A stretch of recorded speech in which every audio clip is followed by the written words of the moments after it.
galera, vamos, galera. Vamos.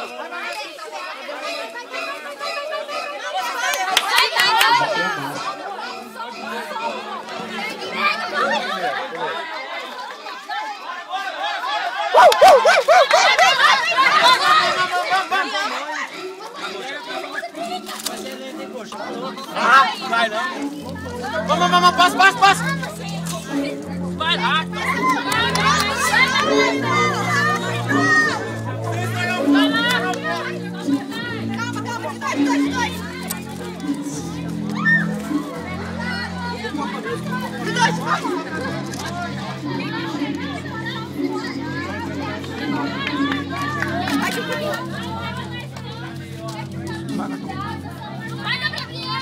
Tá mexendo, tá ganhando, vamos ver.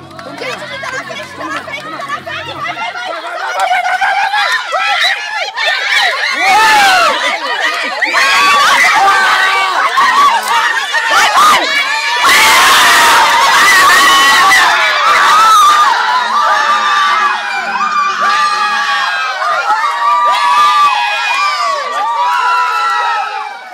Vocês é 1 ou 2? 2.